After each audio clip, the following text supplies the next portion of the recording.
is the Republican presidential nominee, and the vice presidential candidate is California's Richard Nixon, Wright, 39-year-old senator famed for his anti-communist work.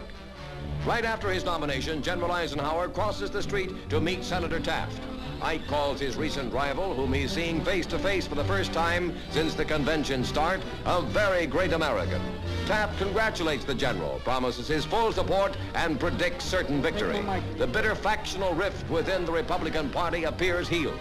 I have just completed a call on Senator Taft. I went over to him in order to extend to him an invitation to cooperate with me from now on. And he agreed to do so very heartily and in a warm-hearted fashion that pleased me immensely.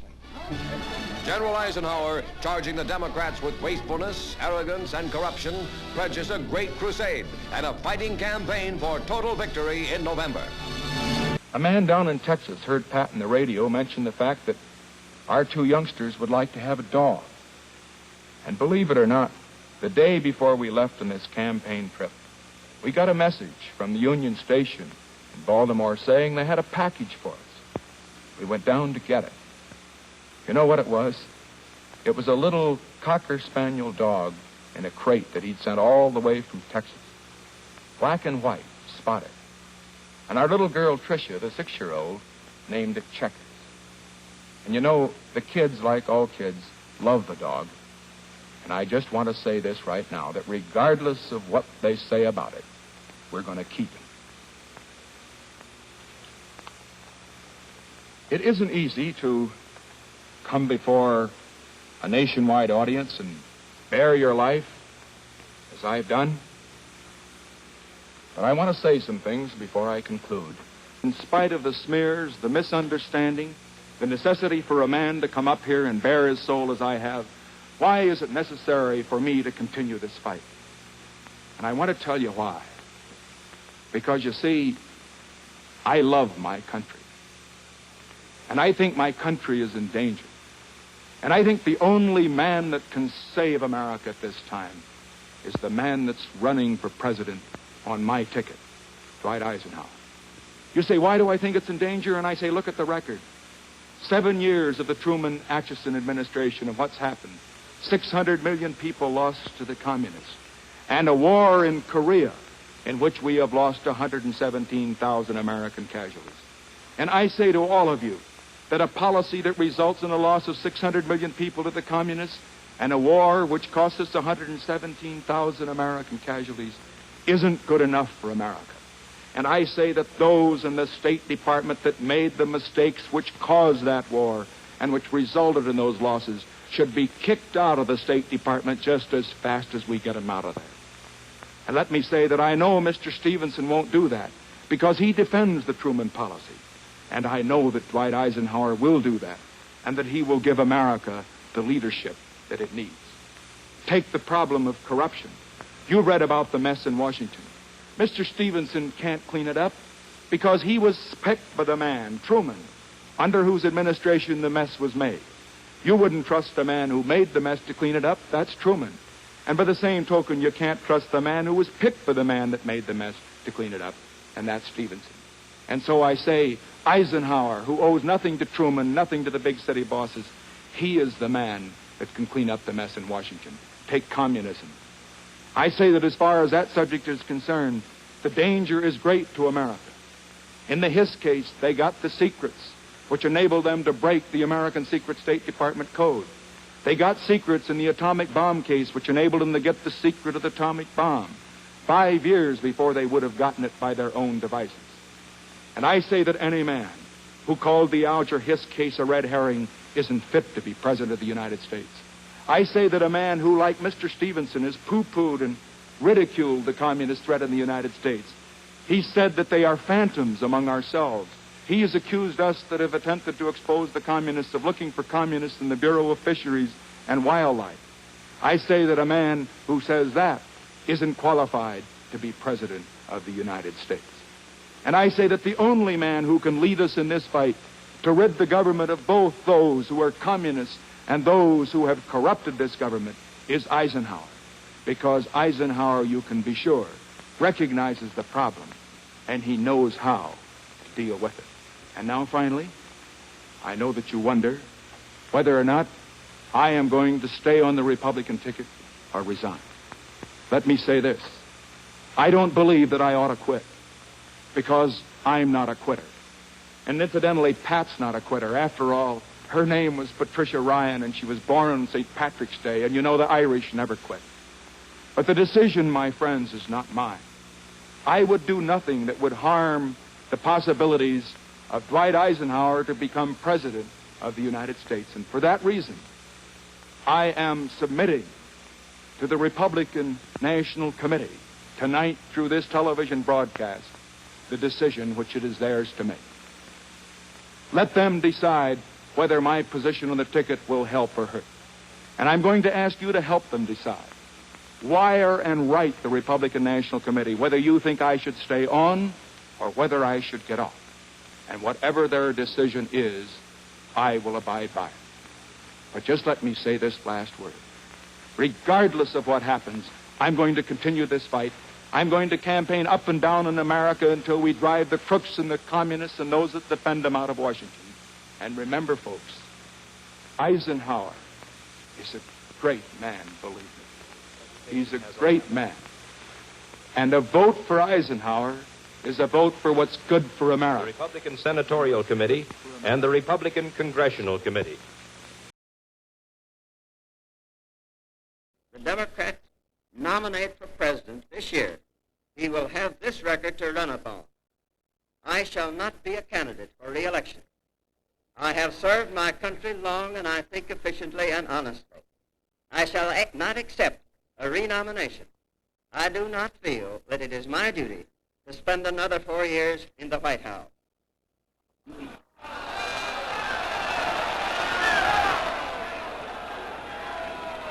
We must always remember the things the Democratic Party has done and the high ideals that have made it great. We must be true to its principles and keep it foremost in service of the people. If we do that, we can be sure that there will be a Democratic president in the White House for the next 4 years. Following the Republicans, the seating capacity of Chicago's Convention Hall is increased to accommodate the Democrats. GOP decorations are removed as the Democrats prepare to stage their own show with their own trimmings, including pictures of past and present party leaders. The big question is, who will the Democrats nominate to run against Eisenhower? Georgia Senator Richard Russell, who claims he should be the man, arrives in Chicago before convention time. Several other Democrats seek the nomination. Tennessee's Kopova looks confident on his arrival. Other contenders are Barkley, Kerr, Harriman, and perhaps Illinois Governor Stevenson. It's still anybody's guess. What does concern me, in common with thinking partisans of both parties, is not just winning this election, but how it is won. How well we can take advantage of this great quadrennial opportunity to debate issues sensibly and soberly. I hope and pray that we Democrats, win or lose, can campaign not as a crusade to exterminate the opposing party, as our opponents seem to prefer, but as a great opportunity to educate and elevate a people whose destiny is leadership, not alone of a rich and prosperous, contented country as in the past, but of a world in ferment. And, my friends, even more important than winning the election is governing the nation. That is the test of a political party, the acid final test. When the tumult and the shouting die, when the bands are gone and the lights are dimmed, there is the stark reality of responsibility in an hour of history haunted with those gaunt, grim specters of strife, dissension, and materialism at home, and ruthless, inscrutable, and hostile power abroad. The ordeal of the 20th century, the bloodiest, most turbulent era of the whole Christian age, is far from over. Sacrifice, patience, understanding, and implacable purpose may be our lot for years to come. Let's face it. Let's talk sense to the American people. Let's tell them the truth, that there are no gains without pains, that we are now on the eve of great decisions, not easy decisions, like resistance when you're attacked, but a long, patient, costly struggle which alone can assure triumph over the great enemies of man: war, poverty, and tyranny, and the assaults upon human dignity, which are the most grievous consequences of each. Let's tell them that the victory to be won in the 20th century, this portal to the golden age, mocks the pretensions of individual acumen and ingenuity, for it is a citadel guarded by thick walls of ignorance and of mistrust, which do not fall before the trumpet's blast or the politician's implications or even a general's baton. Ike for president, Ike for president, Ike for president, Ike for president. You like Ike, I like Ike, everybody likes Ike for president. Hang out the banner, beat the drum, we'll take Ike to Washington. We don't want John or Dean or Harry, let's do that big job right. Let's get in step with the guy that's hep, get in step with Ike. You like Ike, I like Ike, everybody likes Ike for president. Hang out the banner, beat the drum, we'll take Ike to Washington. We got to get where we are going, travel day and night for president. Let Adelaide go the other way, we'll all go with Ike. You like Ike, I like Ike, everybody likes Ike for president. Hang out the banner, beat the drum, we'll take Ike to Washington, we'll take Ike to Washington. Now is the time for all good Americans to come to the aid of their country. Old MacDonald had a farm back in 31. Conditions filled him with alarm back in 31. Not a chick here or a moo cow there, just broken down farmland everywhere. And Farmer Mac doesn't want to go back to the days when there wasn't a moo or quack, to the days of 1931 when he didn't have bread when the day was done. Farmer Mac knows what to do. Election day of 52, gonna go out with everyone in the USA to vote for Adlai Stevenson to keep his farm this way. With a vote here and a vote there and a vote for Stevenson everywhere. For if it's good for Mac, you see, it's good for you and it's good for me. All America loves that farm. Vote Stevenson today.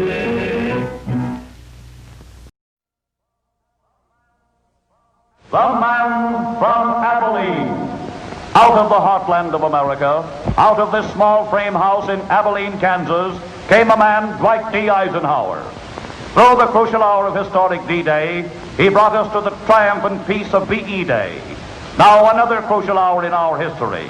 The big question. General, if war comes, is this country really ready? It is not. The administration has spent many billions of dollars for national. Yet today, we haven't enough tanks for the fighting in Korea. It is time for a change. The nation, haunted by the stalemate in Korea, looks to Eisenhower. Eisenhower knows how to deal with the Russians. He has met Europe's leaders, has got them working with us. Elect the number one man for the number one job of our time. November 4th, vote for peace. Vote for Eisenhower. A paid film. Step right up, folks. See the mental marvel of the campaign, Mr. Mac GOP. He promises to solve all your problems. Ask him any question. What about Korea? We don't belong in Korea. Let the commies have it. We should expand the war. Open a second front in China. Wait a minute. We can't do both. We can't pull our troops out of Korea and invade China. Go away, lady. You bother me. Any more questions? What about aid to Europe? I'll personally tear down the Iron Curtain. Not another nickel down that rat hole. Let the commies have it. That's double talk. What are you complaining about? You get two policies for the price of one. Stop confusing the issue. I want a straight answer. Should we support the United Nations or not? Yes. I mean no. No, I mean yes. You're confused. You're confused. Don't you be confused. Vote for Stevenson for...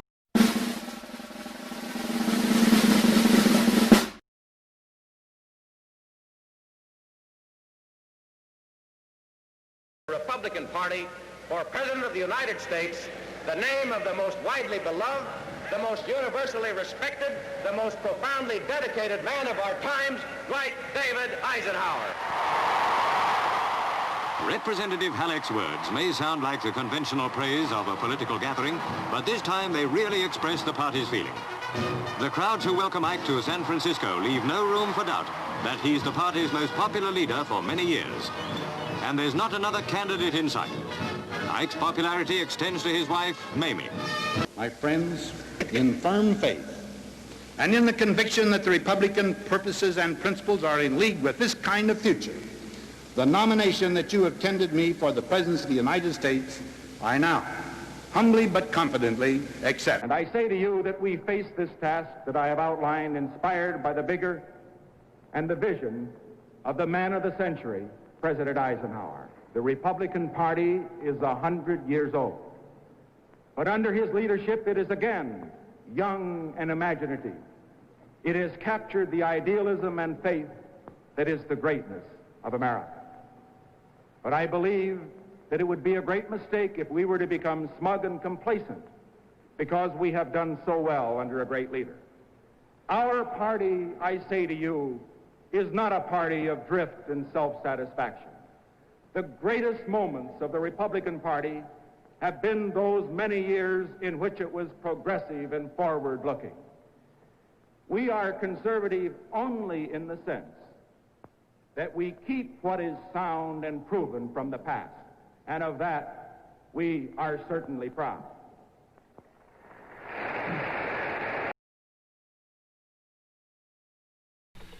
Overshadowing all else is this morning's news of the first dropping from an American airplane of an H-bomb.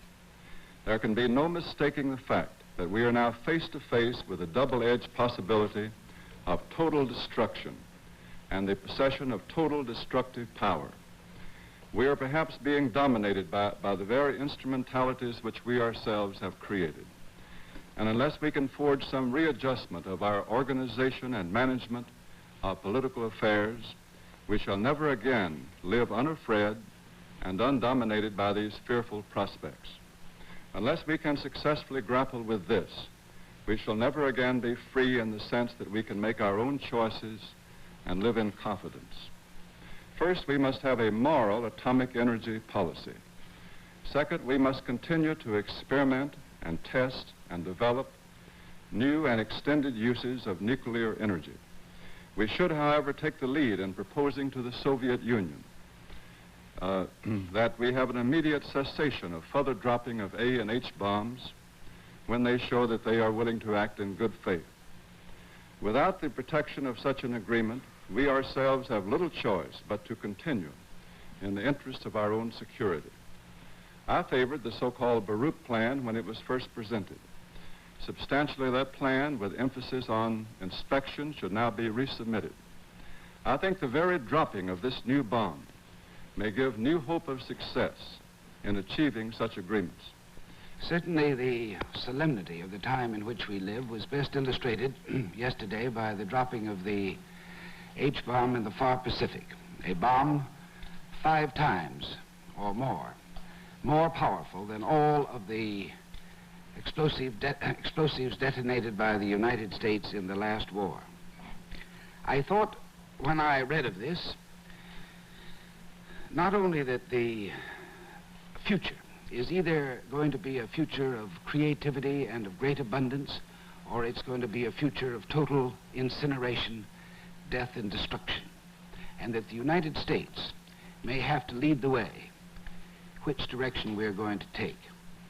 I thought of the remark, of the interesting phrase that President Sukarno of Indonesia used when he spoke to the Congress the other day, in which he said that he had come to the United States, not just to see the great United States, not just to learn something about this center of geography and of the balance of power in the world and the center of gravity, but because he wanted to come here because it was the center of an idea. It's this idea that I think is at the heart of this campaign. What is America about? What does it mean in this midpoint of the 20th century, when these great revolutions of technology that have developed this bomb, which have made all men neighbors, when the great revolution of independence, which has swept over Asia, the great revolution, the great ideological revolution, which threatens us from the East, communism, have all converged. We must therefore think beyond the balloting of tonight and tomorrow, to think beyond even the election of this November, and think instead of the 4 years ahead and of the crises that will come in them. Of overwhelming importance are the mounting threats to our survival that confront us abroad, that require a prompt return to firm and decisive leadership. Each Republican year of indecision and hesitation has brought new communist advances in Indochina, in the Middle East, in North Africa, in all the tense and troubled areas of the world.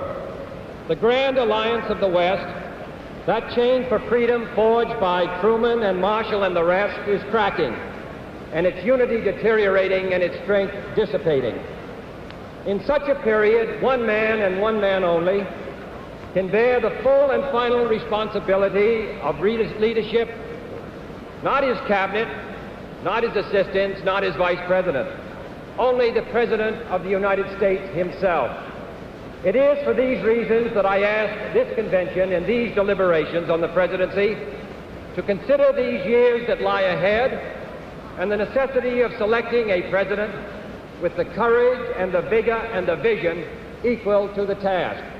Contest has narrowed to Stevenson and Harriman as ex-President Truman, a Harriman backer, and Mrs. Truman look on. Mrs. Franklin D. Roosevelt is another prominent convention figure. In his nominating speech, Senator Kennedy refers to Stevenson as the man with all the qualities for world leadership.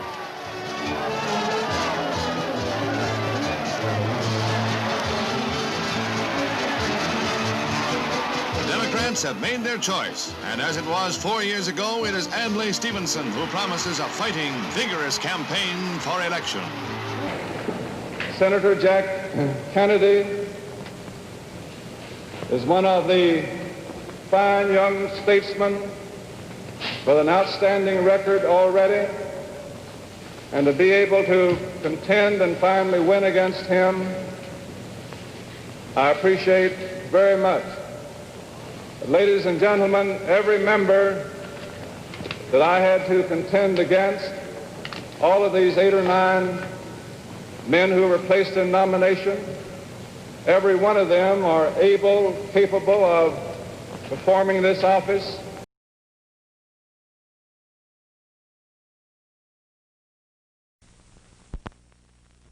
Lower taxes. Higher taxes. Record employment. Unemployment. Peace. War. Highest wages. Lower pay. States' rights. Centralization of government. Whoa, stop! I've tried. I've listened to everybody. On TV and radio. I've read the papers and magazines. I've tried, but I'm still confused. Who's right? What's right? What should I believe? What are the facts? How can I tell? Well, my friend, if it's any consolation, you're not alone. Many voters are in the same boat right this minute. Words have been flying at you hot and heavy. You've heard the pros and cons, the cons and pros of both sides. You've listened to people you believe in and people you've never heard of. It's not surprising that you're confused. But beyond all the words, beyond all the claims and promises, there's actually just one big thing on which most people base their final decision. The man. Take this man, Dwight David Eisenhower, Ike. Soldier, statesman, president, American. Dwight David Eisenhower is a man looked up to by everyone. He's captured the admiration, the trust, the devotion of Americans in all walks of life. He's won the acclaim of people of other nations and made us prouder to be Americans. And he believes in the basic traditions of American life, home and family, and faith in God, faith in man, faith in equal justice and opportunity for all, faith in the future. How do Americans think of Dwight D. Eisenhower? Listen. President Eisenhower has brought integrity and honesty back to the White House. I'm for Eisenhower because I believe he's the only man in the world today that can talk to the leaders of all of the countries in their language on a plane that they'll understand. I'm a dairy farmer near Des Moines, Iowa. I'm going to vote for President Eisenhower because I hope to be farming for a number of years myself, and the President's program for agriculture stands for the future and not just for day-to-day handouts. I want to see President Eisenhower re-elected. He's brought honesty and integrity to the White House, peace and prosperity to our country. That's good enough for me.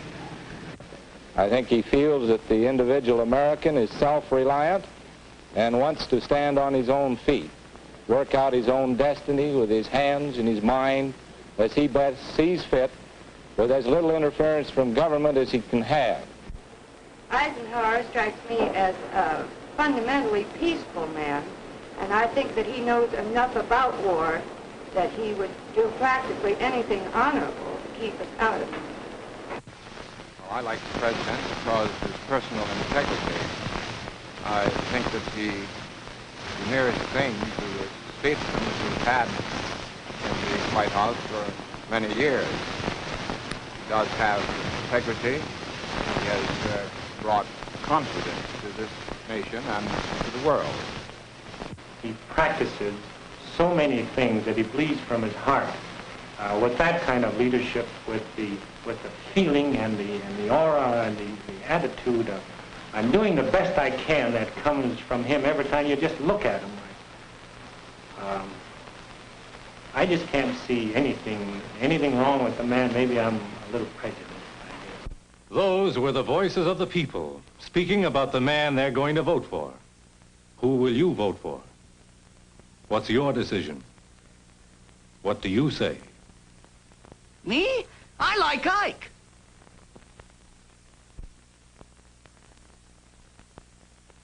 The National Citizens for Eisenhower-Nixon have presented this message to all thinking voters, regardless of party affiliation. How's that again, General? In the 1952 campaign, Mr. Eisenhower said this about Taft-Hartley. I know how the law might be used to break unions. That must be changed. America wants no law licensing union busting, and neither do I. How's that again, General? I know how the law might be used to break unions. That must be changed. This is Estes Kefauver. That was one more promise Mr. Eisenhower didn't keep. During 4 years in office, the general did absolutely nothing about changing the union-busting features of Taft-Hartley. What's more, he stacked the National Labor Relations Board with anti-labor spokesmen. Another thing, under the Republicans, General Motors profits are up 113%. Auto workers' income up only 14%. Let's think it through. Let's get an administration that means prosperity for everybody. Vote for Stevenson and Kefauver. Vote Democratic. This year, there are 54 million women eligible to vote. 2.5 million more women than men. Enough to decide the whole election. And as November 6th draws near, you women are doing a lot of thinking about a lot of important things. For instance, you're thinking about the cost of living. You want to see living expenses stay at a reasonable level. You want your family budget to be protected against inflation. You're thinking about your family. You want to be as sure as you can that you will all go on living together in our present happiness and prosperity, in an America at peace.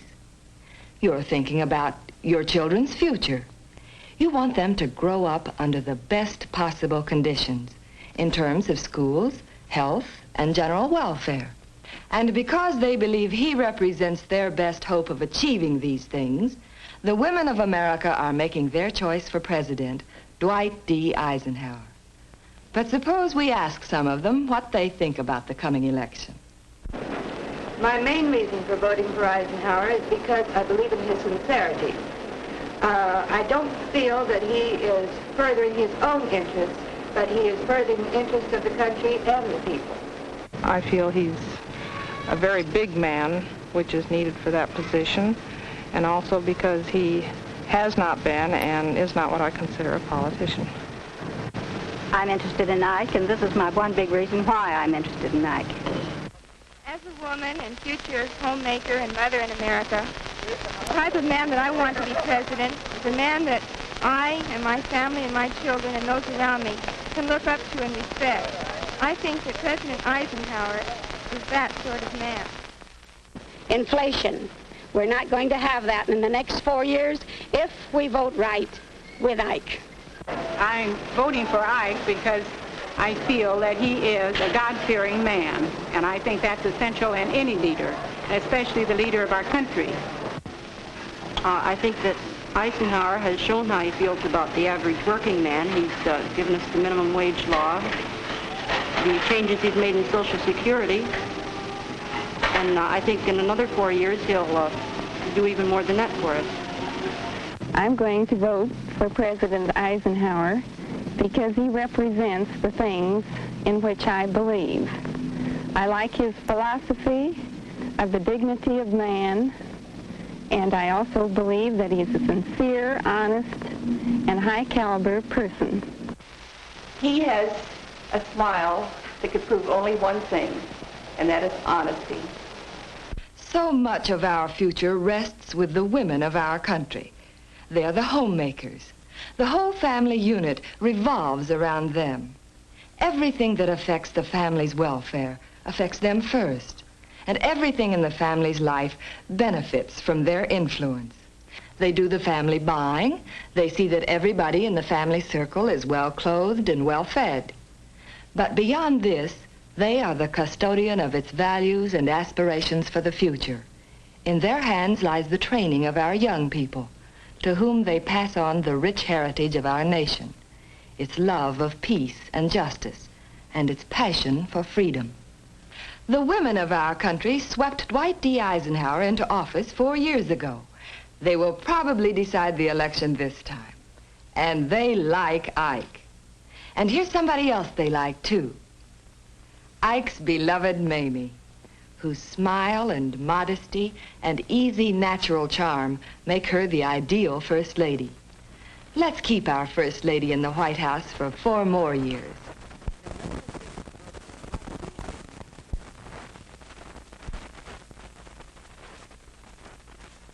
The National Citizens for Eisenhower-Nixon have presented this message to all thinking voters, regardless of party affiliation. A Stevenson Kefauver Campaign Committee presentation. Peace is nonpartisan. Adlai E. Stevenson and Senator John F. Kennedy of Massachusetts discuss our most vital problem. I think that's right. I think, obviously, that the major issue in this campaign and the major concern of the whole world is the subject of war and peace. And clearly, everyone, whatever his politics, agrees that peace is must be the goal of America and of our generation. So the point, Jack, is not ends. We're all in favor of the same ends, which are peace. The real point is the means of getting there. Yes, Governor, I think that obviously with the development of atomic and hydrogen weapons, that war as a successful means of prosecuting policy has been eliminated, so that therefore the central problem of all of us is to develop policies which will protect the security of the country without war and which will check the advance of the communists. There are two great factors at work at the same time. One of them, of course, is communism, as you have indicated, the growth, the spread of communism all over the face of the earth. And the other is the revolution of the newly independent people. Many people forget, I'm afraid, that in the matter of a few years, more than half the human race has attained political independence for the first time in hundreds of years.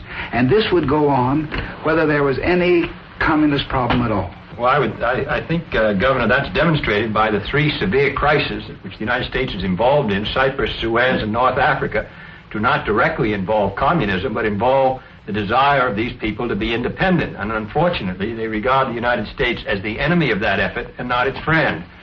Yes, and of course communism always exploits these discontents and makes the most of it and turns them against us. What emerges in my mind, perhaps more significantly than anything else, is that these underdeveloped countries are going to develop. They're going to industrialize. They're going to have more of the good things in life. They're going to improve their standard of living one way or another. They're either going to do it our way, the free way, by consent of their people, or they're going to do it the Soviet way, the communist way, by involuntary methods, by forced labor, forced savings, and so on. The important thing, it seems to me, Jack, is to persuade these people that they may preserve their independence, that they can keep free, too, the way we have been. But to do that, we're going to have to help them. And I think that there would be nothing more important than you could do as president is to show that the United States speaks with its traditional voice and puts out its hand of friendship to all these people.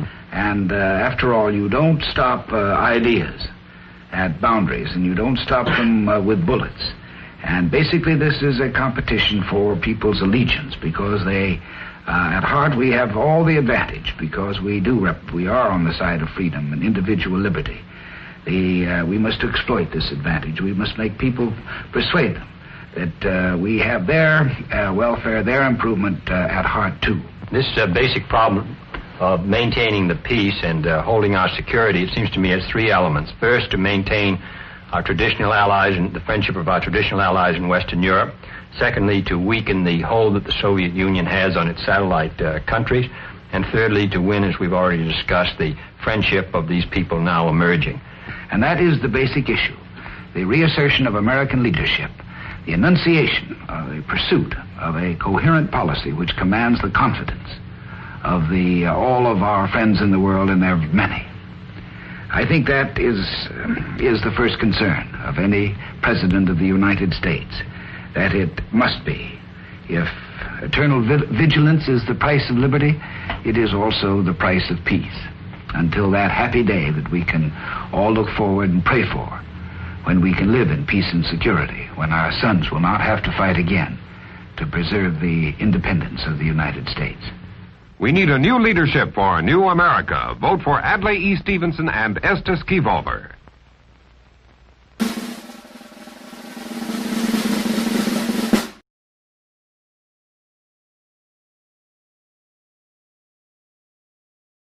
A White House caller is New York's Governor Rockefeller, a Republican who would accept a presidential draft by his party. After seeing President Eisenhower, he reserves his statement for a Manhattan news conference, challenging Vice President Nixon to put his views forward immediately. One, I find it unreasonable in these times that the leading Republican candidate for the presidential nomination has firmly insisted upon making known his program and his policies not before, but only after his nomination by his party. Two, I find it reasonable and urgently necessary that the new spokesman for the Republican Party declare now, and not at some later date, precisely what they believe and what they propose to meet the great matters before the nation. A day later, visiting Camden, New Jersey, Vice President Nixon answers the New York governor's charges before a battery of microphones. Asked if he'd be willing to debate with Rockefeller, he at first says it would not be proper because the governor's not an announced candidate. But he adds, on the other hand, as the head of the largest delegation to the Republican convention, certainly he is a man who is entitled to know where any candidate for the presidency stands on any issue. So it occurred to me that perhaps one way we could resolve this problem, since he has raised the question publicly, would be for the governor to meet with me and to question me on all the issues in which he thinks, one, he disagrees with me, or two, on all the issues where he may believe that my position is not clear. Mr. Nixon is questioned about President Eisenhower's support. As you know, the president did indicate his support at a press conference a few months ago. I had a conversation with him this morning. I cannot disclose what he said, but at least I do not expect him to be against me at the convention. And now in Chicago, the Republicans who elected Abraham Lincoln as their first president just 100 years ago pin their 1960 hopes on Nixon and Lodge. President Eisenhower, who will be giving up the world's biggest job, poses with his vice president in Chicago. The Illinois metropolis had given the chief executive one of the most heartwarming receptions of his career upon his arrival to address the GOP convention.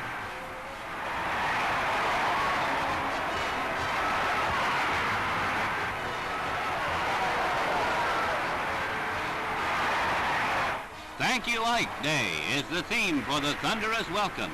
And the enthusiasm spills over into the huge convention hall where Ike and Mamie hold center stage while convention business waits in the wings.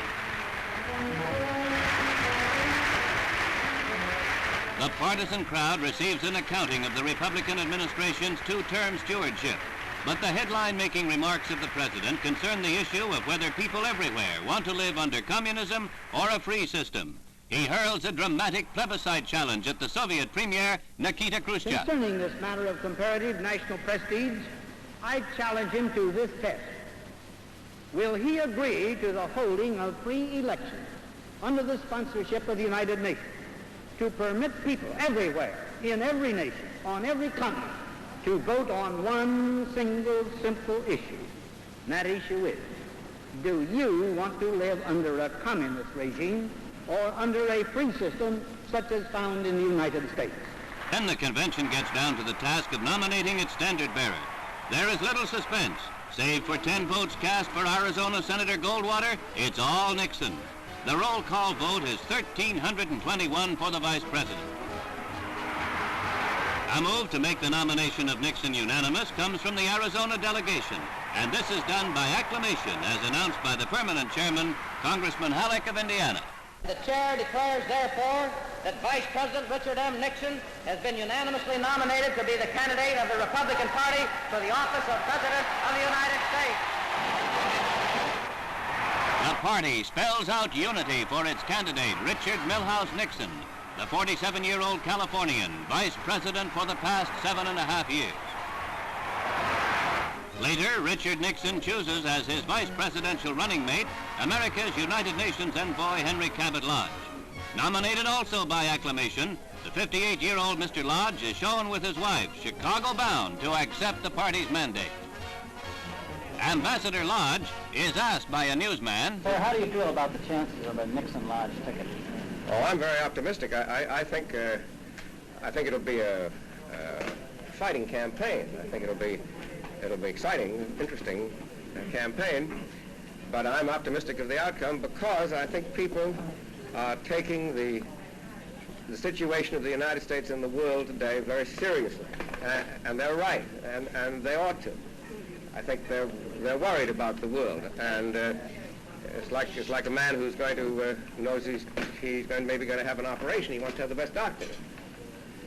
And I think the voters will want to have in the White House the man who's the most experienced, who's the most intelligent, who's the most trained, who's a real pro, in other words, and I think that is going to convince a great many people to vote for Richard Nixon. And in Chicago, a post-nomination appearance with Pat Nixon, his two daughters, and his mother is made by the GOP presidential candidate. Mr. Nixon speaks thus of President Eisenhower. When I think of the burdens that he has carried, the responsibility that has been his, when I think also of the splendid record that he has made in every way, and particularly the dignity and the decency and the immense goodwill and feeling and affection for people that he has brought to the office of the presidency, I realize that for any man, be it Mr. Kennedy or myself, to follow in his footsteps will be a tremendous responsibility and a challenge which it will be very difficult for us to meet. Into Los Angeles come the Democratic hopefuls, the names that make news at the big show, the This Is Our Year National Convention.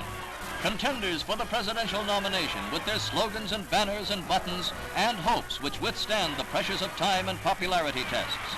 And of the four, Stevenson and Symington, Johnson and Kennedy, it is the 43-year-old senator from Massachusetts who generates the greatest excitement at the hour of the convention's opening. His fast-rolling bandwagon roars along, picking up steam, and his backers claim it won't be stopped. At a $100 a plate dinner, Symington and Kennedy rub elbows. And close by are the others, Johnson and Stevenson, as Democrats tell cheering fellow Democrats that they are going to win. In the convention arena, that theme runs through the keynote address of Senator Frank Church of Idaho, famous boy orator, at 35, the Senate's youngest member. It is the American Revolution, not the Russian, that has been an inspiration to all people who would be free. It is the American Industrial Revolution, not the touted class struggle, that has created here in the United States the world's most classless society.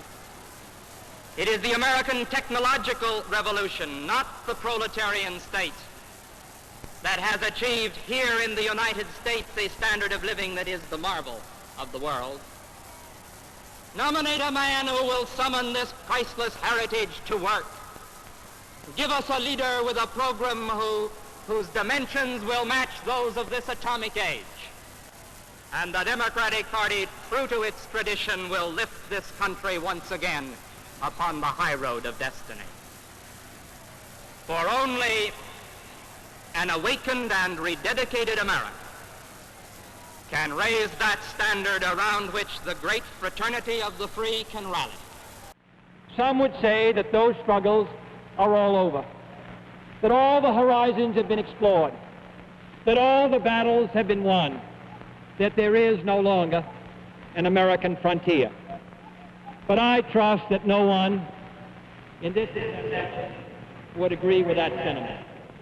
For the problems are not all solved, and the battles are not all won. And we stand today on the edge of a new frontier, the frontier of the 1960s, the frontier of unknown opportunities and perils, the frontier of unfilled hopes and unfilled threats. Woodrow Wilson's New Freedom promised our nation a new political and economic framework. Franklin Roosevelt's New Deal promised security and succor to those in need. But the new frontier of which I speak is not a set of promises. It is a set of challenges. It sums up not what I intend to offer to the American people, but what I intend to ask of them. It appeals to their pride. It appeals to our pride, not our security. It holds out the promise of more sacrifice instead of more security. The new frontier is here, whether we seek it or not.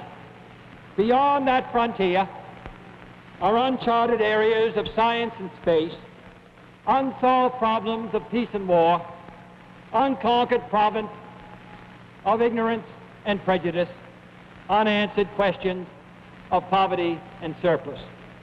It would be easier to shrink from that new frontier, to look to the safe mediocrity of the past, to be lulled by good intentions and high rhetoric, and those who prefer that course should not vote for me or the Democratic Party.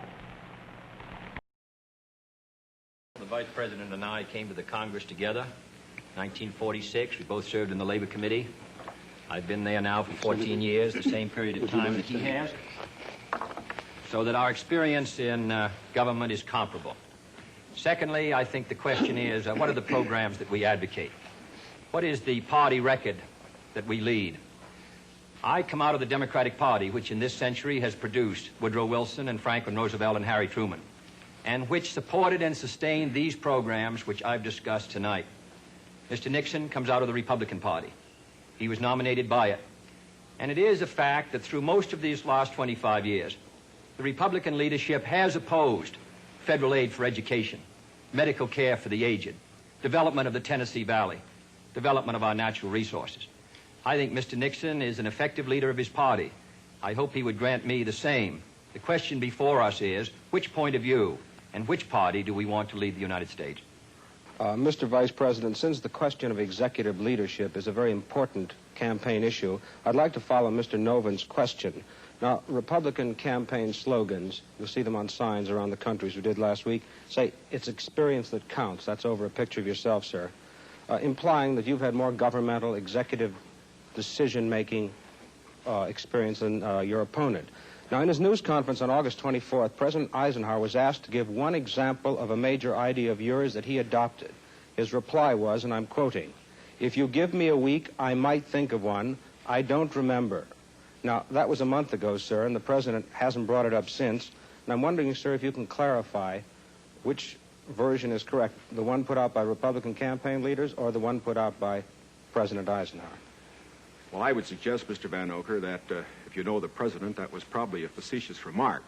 I would also suggest that insofar as his statement is concerned, that I think it would be improper for the President of the United States to disclose the instances in which members of his official family had made recommendations, as I have made them through the years, to him which he has accepted or rejected. The President has always maintained, and very properly so, that he is entitled to get what advice he wants from his cabinet and from his other advisors without disclosing that to anybody, including, as a matter of fact, the Congress. Now, I can only say this. Through the years, I have sat in the National Security Council. I have been in the cabinet. I have met with the legislative leaders. I have met with the President when he made the great decisions with regard to Lebanon, Kimoy Matsu, other matters. The President has asked for my advice. I have given it. Sometimes my advice has been taken. Sometimes it is not. I do not say that I have made the decisions, and I would say that no president should ever allow anybody else to make the major decisions. The President only makes the decisions. All that his advisors do is to give counsel when he asks for it. As far as what experience counts and whether that is experience that counts, that isn't for me to say. I can only say that my experience is there for the people to consider. Senator Kennedy's is there for the people to consider. Kennedy, Kennedy, Kennedy, Kennedy, Kennedy, Kennedy, Kennedy, Kennedy, Kennedy, Kennedy. Do you want a man for president who's seasoned through and through, but not so doggone seasoned that he won't try something new? A man who's old enough to know and young enough to do. Well, it's up to you, it's up to you, it's strictly up to you. Do you like a man who answers straight, a man who's always fair? We'll measure him against the others, and when you compare, you'll cast your vote for Kennedy, and a change that's overdue. So it's up to you, it's up to you, it's strictly up to you. Yes, it's Kennedy, Kennedy, Kennedy, Kennedy, Kennedy, Kennedy, Kennedy, for me. Kennedy, Kennedy, Kennedy, Kennedy, Kennedy,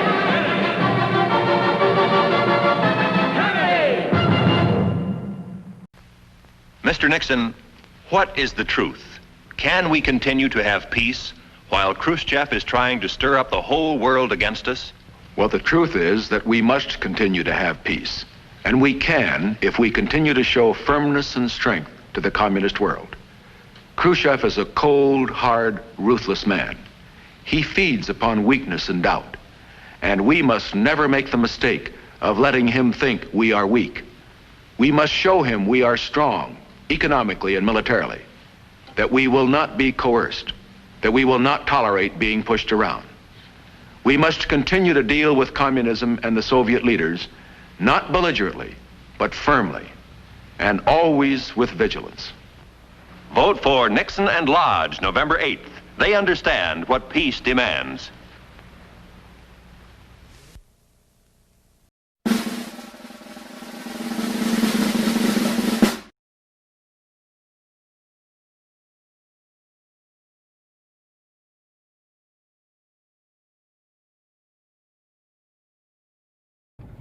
From Dallas, Texas, the flash, apparently official, President Kennedy died at 1 p.m. Central Standard Time, 2 o'clock Eastern Standard Time, some 38 minutes ago. The Democratic donkey presides happily over the Atlantic City boardwalk as the party's national convention pursues its more sedate way indoors. It's what has been called a one-man convention, and everyone is already on his bandwagon. Such unanimity has not been known in a national conclave of the party since the mid-30s. There isn't even a good platform fight. Most of the demonstrators, who in other conventions would have been vigorously promoting one golden name or another, relax in fun and games by the seaside. The only thing that has wise men puzzled in the opening days is who will be tapped for vice president. Senate Majority Leader Mike Mansfield, who arrives in the company of Interior Secretary Udall, maintains up until the very last moment that he would not take the second place on his party's presidential ticket. Senator Hubert Humphrey, who guided the Civil Rights Bill through to its passage, pretty consistently held first place in the vice presidential sweepstakes. A fellow Minnesotan, Senator Eugene McCarthy, also was given good odds in the public, if not the presidential mind, after Mr. Johnson ruled out consideration of any member of his White House family. first important public event of any convention is the keynote address. This year, President Johnson's 9 months in office are reviewed by Senator John O. Pastore. America now moves on with majesty of these 9 miracle months. Never in so short a time has so much been accomplished that is good and great for our country. These months confirm the wisdom of our fallen leader, and the vision of President Kennedy lives on in the character, the capability, and the courage of his teammate of his choice. With all the sincerity in my soul, I say that God did bless America on that day 4 years ago in Los Angeles when John F. Kennedy said, "I need you, Lyndon Johnson." And on November the 3rd, the American people will echo that call.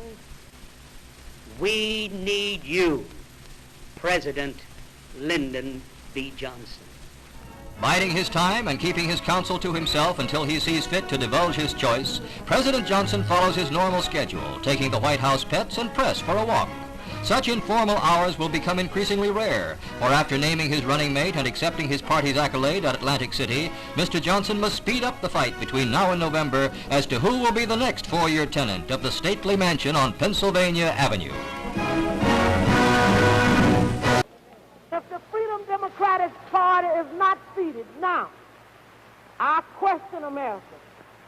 Is this America, the land of the free and the home of the brave, where we have to sleep with our telephones off of the hook because our lives be threatened daily, because we want to live as decent human beings in America? Ray, will you identify yourself for us, please? My name is Mrs. Fannie Lou Hamer. I'm the vice chairman of the Freedom Democrat Party. Where did you get the credentials to get into the building tonight, Mrs. Hamer? Some law friends of ours gave us an invitation to come in. We sit with them a while, and we wanted to sit in our own state. Do you have any kind of credentials that will get you into these seats? No, we don't. Only as American citizens.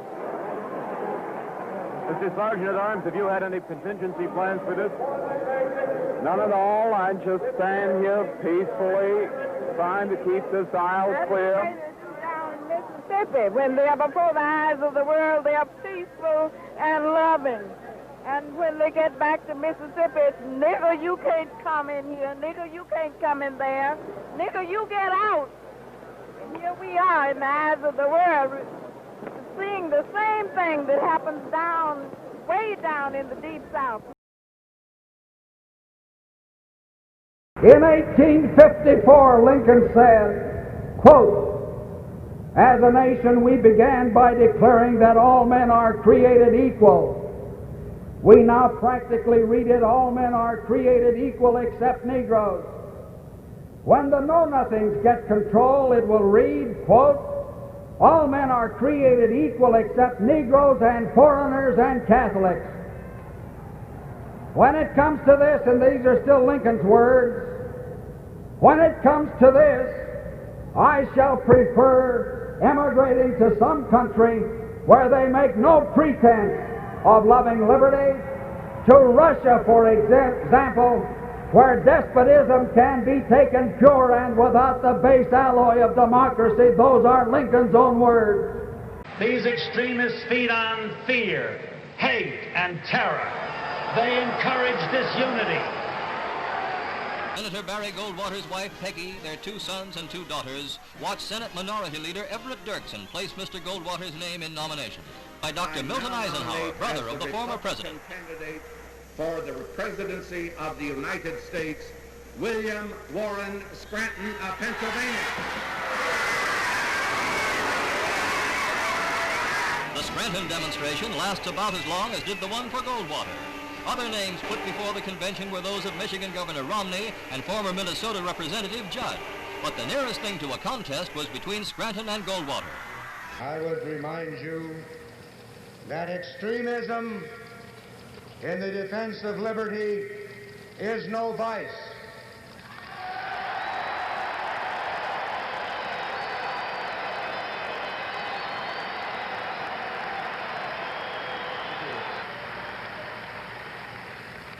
And let me remind you also that moderation in the pursuit of justice is no virtue.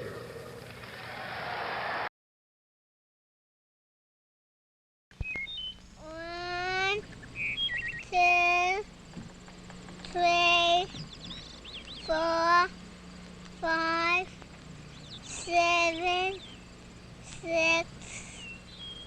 6, 8, 9,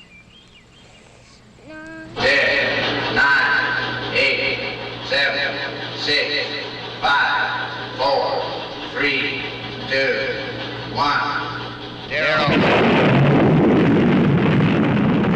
These are the stakes.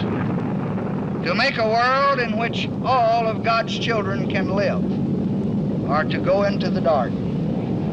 We must either love each other or we must die.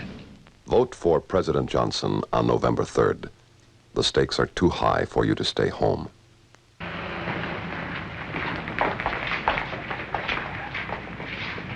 Hand over your heart. Ready? Begin. I pledge allegiance to the flag of the United States of America. Оглядывайтесь, мы вас не добили под Сталинградом, на Украине, в Беларуси.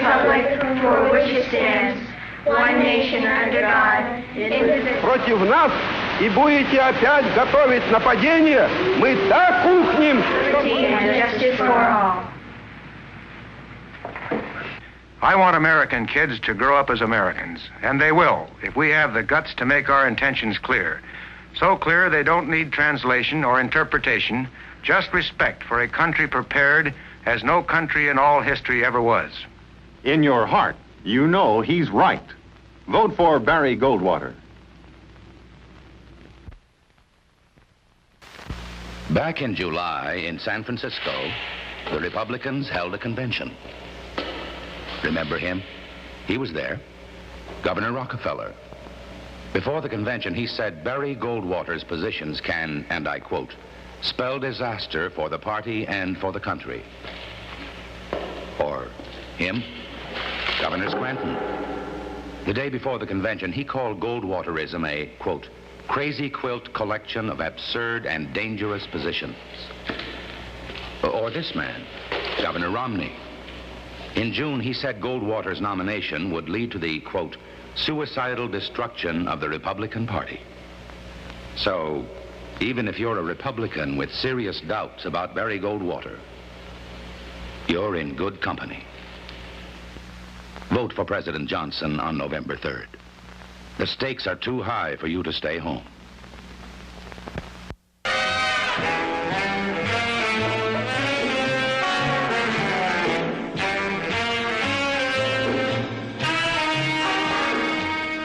People don't want it in their homes, in the minds of their children. Why, they ask, do we have to have it on our streets?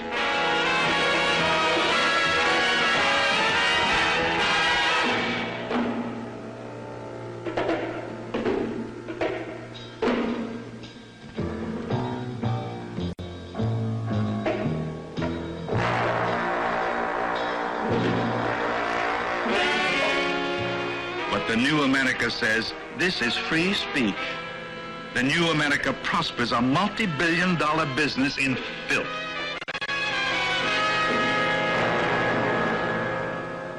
But in the new America, the ancient moral law is mocked. Nation under God. Who's he? By the new laws of the new game, out. Out of the schools, the life, the heart blood.